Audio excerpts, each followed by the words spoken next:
Hello friends, இது நம்ம channel without boring சமையல். இன்றைக்கி நம்ம சேனலில் செய்ய போகிறது ஒரு பருப்பு உருண்டை குழம்பு. அதற்கு தேவையான பொருட்கள்: புளி, வடைப்பருப்பு, மிளகாய் வற்றல், வெந்தயம், சீரகம், மிளகாய்த்தூள், மஞ்சள் தூள், மல்லித்தூள், புளிக்குழம்பு தூள், வெங்காயம், தக்காளி, இஞ்சி, மல்லித்தழை, கருவேப்பிலை, பச்சை மிளகாய், தேவையான அளவு உப்பு. வீடியோக்குள்ளே போகிறதுக்கு முன்னால் நம்ம சேனலை லைக் பண்ணுங்கள், ஷேர் பண்ணுங்கள், மறக்காமல் சப்ஸ்கிரைப் பண்ணுங்கள். வாங்க வீடியோக்குள்ளே போகலாம். நான் ஒரு டம்ளர் வடைப்பருப்பும் 2 காஞ்ச மிளகாவும் 1 ஸ்பூன் சோம்பும் போட்டு அரை மணி நேரம் ஊற வச்சுருக்கேன். அதை ஒரு மிக்ஸி ஜாரில் மாற்றி நல்லா கொரகொரப்பாக அரைச்சிட்டு வந்துடலாம். அதோட தேவையான அளவு உப்பும் பெருங்காயத்தூளும் சேர்த்துக்கலாம். இந்த மாதிரி அரைச்சி எடுத்துகிட்டு வந்து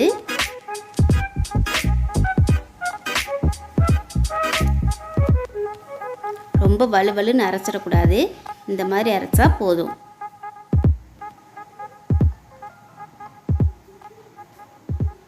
இதில் ஒரு பெரிய வெங்காயத்தை பொடிசாக கட் பண்ணி வச்சுருக்கேன், அதை சேர்த்துக்கலாம். அதுக்கப்புறமா கொஞ்சமாக இஞ்சி, பொடிசாக நறுக்கின கருவேப்பிலை,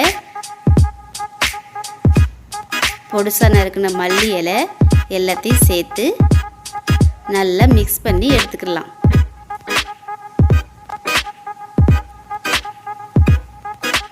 ஒரு பனியாரக்கல்லை வச்சு அதில் கொஞ்சம் கொஞ்சமாக ஆயில் சேர்த்து இந்த மிக்ஸ் பண்ண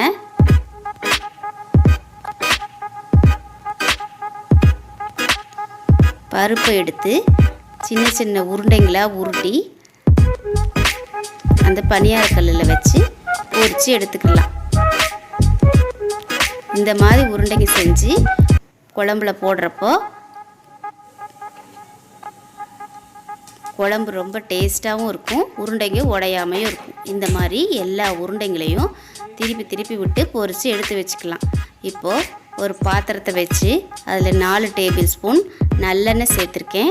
அதில் 1 ஸ்பூன் வெந்தயம், 1 ஸ்பூன் ஜீரகம், கருவேப்பிலை சேர்த்து நல்லா பொரிய விடலாம்.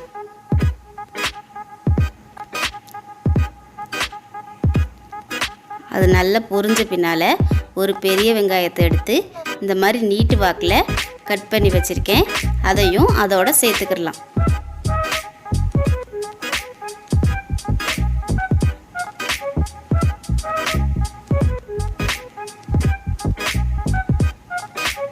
அதோட ஒரு பச்சை மிளகாயும் சேர்த்து நல்லா மிக்ஸ் பண்ணி விட்டுக்கோங்க. வெங்காயம் நல்லா வதங்குற அளவுக்கு வதக்கி விட்டுக்கலாம்.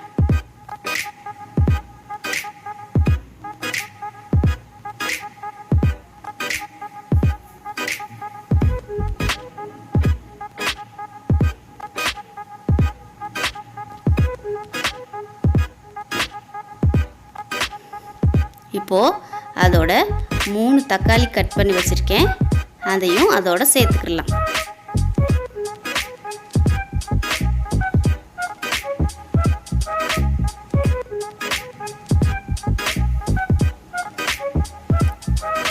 தக்காளி சேர்த்து நல்லா வதக்கி விடலாம்.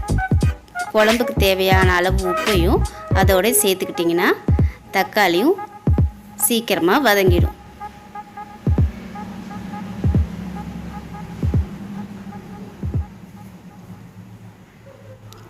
தக்காளி வெங்காயமும் நல்லா மசிகிற அளவுக்கு நல்லா வதக்கி விட்டுக்கலாம். பாருங்கள், தக்காளி நல்லா மசிஞ்சிருச்சு.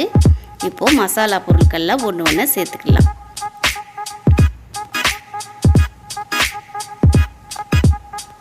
1/2 ஸ்பூன் பெருங்காயத்தூள்,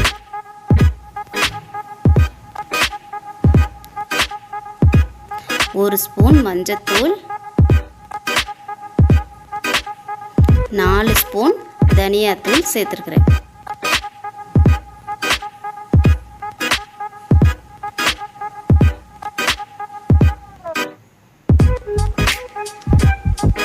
அதோட 1/2 ஸ்பூன் மிளகாய்த்தூள், 1/2 ஸ்பூன் புளிக்குழம்பு தூள் சேர்த்து நல்லா வதக்கி விடலாம். வெங்காயம், தக்காளி, மசாலா எல்லாம் நல்லா வதங்குற மாதிரி சிம்மில் வச்சு நல்லா வதக்கி விட்டுக்கலாம். மசாலா கருகாத அளவுக்கு எல்லாத்தையும் அதோடு சேர்த்து மிக்ஸ் பண்ணி விடுங்க.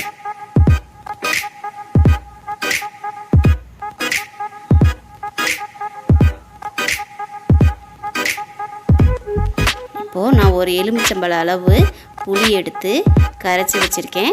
அந்த புளி தண்ணியை அதோடு சேர்த்துக்கலாம்.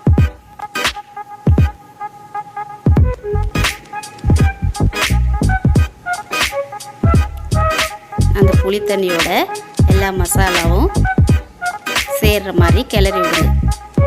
இதுக்கு நான் அரை மூடி தேங்காய், ஒரு 5-6 சின்ன வெங்காயம், 1 ஸ்பூன் சீரகம் எடுத்து மிக்ஸி ஜாரில் போட்டு நல்லா அரைச்சி எடுத்து வச்சுருக்கேன்.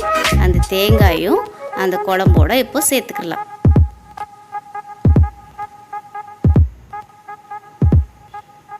தேங்காயை சேர்த்து விட்டு நல்லா மிக்ஸ் பண்ணி விட்டு குழம்ப நல்லா கொதிக்க விடலாம்.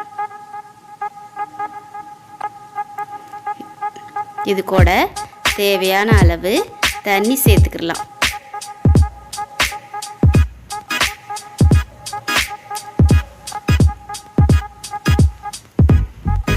பாருங்கள், குழம்பு நல்லா கொதிச்சிருச்சு. நம்ம ஏற்கனவே பொரிச்சு வச்சுருக்கிற உருண்டைங்களை எடுத்து அதில் சேர்த்துக்கலாம். இது ரொம்ப நேரம் வேகணும்னு அவசியம் இல்லை. 2-3 நிமிஷம் விட்டிங்கனாலே இந்த உருண்டைகள்லாம் நல்லா வெந்து வந்துடும். உடையாமல் நல்லா அப்படியே சூப்பராக இருக்கும். பாருங்கள், எல்லா உருண்டைகளும் வெந்துருச்சு. மேலாப்பில் கருவேப்பிலையை தூவி இறக்கணும்னா சூப்பரான பருப்பு உருண்டை குழம்பு ரெடி. இந்த குழம்பு செஞ்சிங்கன்னா இன்னும் சாதம் போடுங்கன்னு கேட்டு வாங்கி சாப்பிடுவாங்க. நீங்களும் இந்த டிஷ்ஷை ட்ரை பண்ணுங்கள் ஃப்ரெண்ட்.